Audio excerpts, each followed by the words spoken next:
সকাল সকাল চলে এসেছি কিচেনে।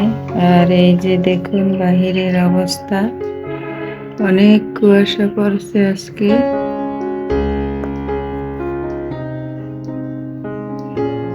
প্রচুর কুয়াশা।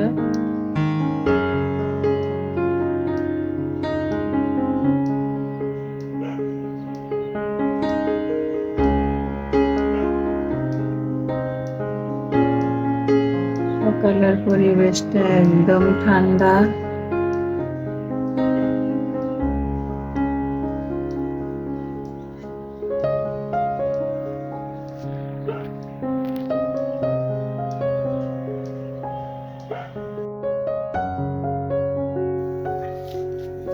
গরম গরম রুটি আর সবজি দিয়ে সকালের নাস্তা করে নিতেছি।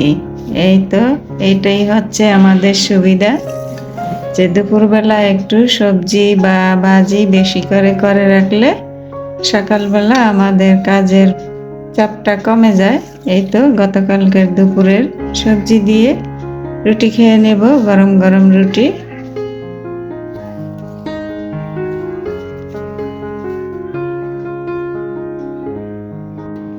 ছোটবেলা থেকেই আমি গাছকে খুব বেশি ভালোবাসি। ফুল ফল যে কোনো গাছই আমার কাছে খুব ভালো লাগে।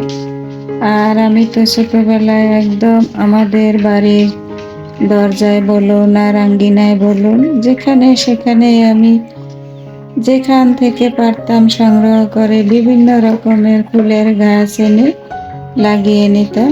সারাদিন শুধু এইগুলো নিয়ে বেশি একটু ব্যস্ত থাকতাম। আর মা কিন্তু আমাকে অনেক রাগ করতো, যে তোমার পড়াশোনা রেখে তুমি শুধু গাছ নিয়েই পড়ে থাকো, পরীক্ষায় কি রেজাল্ট করবা সেই চিন্তা করো না। আমি বলতাম, আমি সময় মতো আমার পড়াগুলো আমি করে নেব, আপনি টেনশন করবেন না। তো গাছকে আমি খুব খুব ভালোবাসি। আমার মনে হয় সব মানুষই কম বেশি গাছ ভালোবাসে। তো এই তো আমার মানি প্ল্যান্ট গাছগুলো আমি একটু অফ ক্যামেরায় ক্লিন করে নিয়েছি, আর এখন এই তো জারের মধ্যে সুন্দর করে রেখে দিতেছি। আসসালামু আলাইকুম, কেমন আছেন সবাই? আশা করছি আমার প্রিয় আপুরা ভাইয়ারা দিদিমণিরা কাছে কিংবা দূরে, দেশ কিংবা দেশের বাইরে, যে যেখানে আছেন না কেন, আল্লাহর অশেষ রহমতে সবাই অনেক বেশি ভালো আছেন এবং সুস্থ আছেন। আলহামদুলিল্লাহ, আমিও আমার পরিবারের সবাইকে নিয়ে ভালো আছি। তো এই তো নতুন দিনের নতুন একটা ভিডিও নিয়ে আপনাদের মাঝে আবার হাজির হয়ে গেলাম। আশা রাখতেছি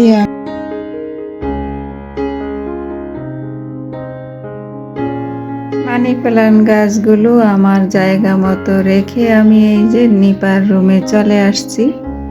আর এই যে গতকালকে যে হিজাব স্ট্যান্ডটা বানানো শুরু করেছিল, তো গতকালকে তো আর শেষ করতে পারেনি। তো এই যে দেখুন রাত্রের মধ্যেই সুন্দর করে ক্লিয়ার করে এই যে ঝুলিয়ে রেখেছে।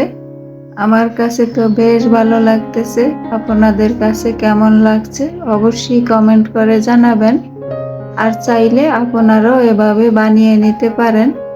আমাদের কিন্তু অনেক হিজাব ব্যবহার করা হয়, মেয়েদের, বউদের, নিজেদের। তো সেক্ষেত্রে এভাবে হিজাবগুলো ঝুলিয়ে রাখলে কিন্তু ভালো লাগে, দেখতেও ভালো লাগে, আর রাখাটাও সুন্দর হয়, পরিপাটিভাবে থাকে। আর এই তো এখন আবার নতুন করে নিজের বাসার জন্য ওয়ালমেট তৈরি করতেছে একটা বোর্ডের উপরে। সে কিন্তু এই ফুলগুলো তৈরি করেছে। আর এখন এই তো আস্তে আস্তে করে ডিআইওয়াই করে নিতেছে। এই তো এই দুইটা করা হয়ে গেছে, এখন বড়টা করতেছে।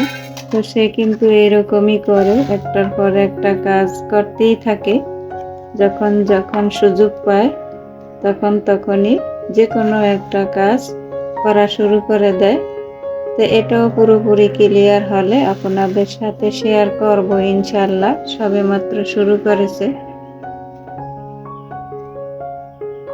এখন চলে আসলাম কিচেনে। এই যে কিছু মাছ ভিজিয়ে রেখেছি, মাছগুলো অফ ক্যামেরায় ক্লিন করে নেব।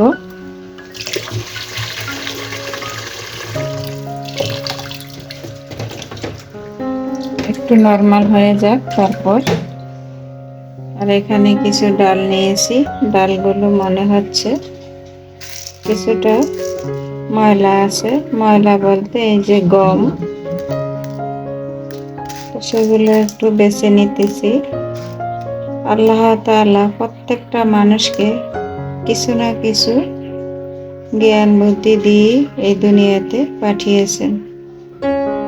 তো প্রত্যেকটা মানুষই কিন্তু জ্ঞান বুদ্ধি কাজে লাগাতে পারে না। কেউ পারে, কেউ বা পারে না। যার যার জায়গা থেকে যে যেভাবে তার জ্ঞান বুদ্ধি যত বেশি কাজে লাগাবে সে ততই বেশি সফল হবে। তো এই জিনিসটা কিন্তু সবাই দ্বারা হয় না।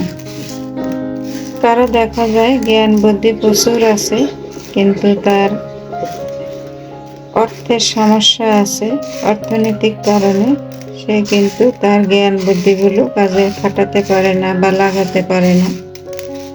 আবার কারো কারো দেখা যায় টাকা পয়সা আছে, জ্ঞান বুদ্ধি নেই, সেই জায়গা থেকে সে কিন্তু দুর্বল।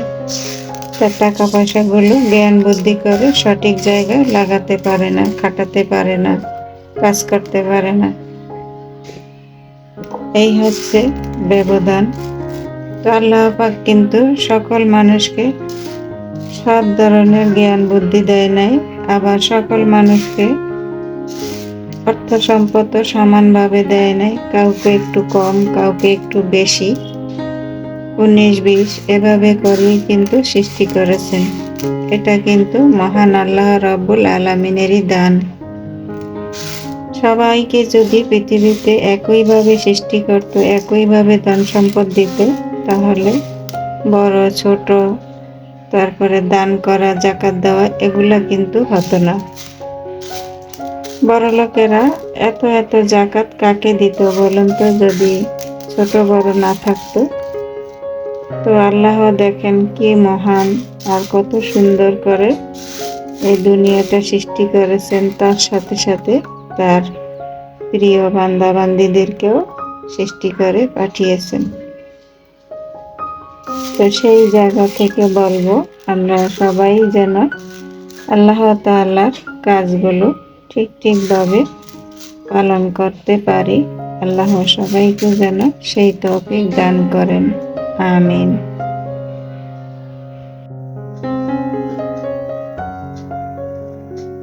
ডাল দিয়ে চুলায় বসিয়ে দিয়ে আসলাম, আর এই তো নিপার অলমেটটা করা হয়ে গেছে।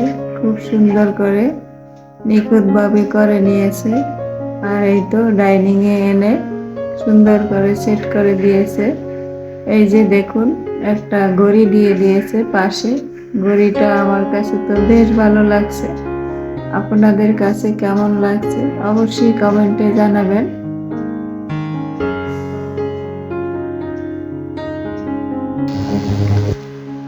সিম ভর্তা করব, যার জন্য এখানে সিদ্ধ করে নিয়েছি।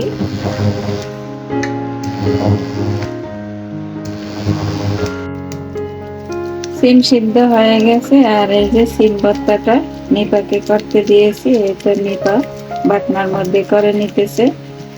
এই যে আজকে কিন্তু সিম ভর্তা হবে রসুন দিয়ে, এখানে কোনো পেঁয়াজ ব্যবহার করব না।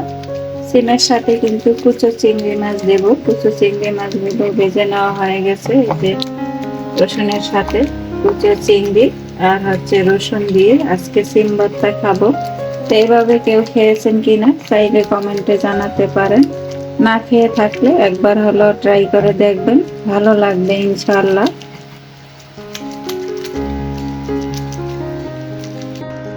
আজকের রান্না বান্না কাজকর্ম বেশিরভাগই অফ ক্যামেরায় করে নিয়েছি।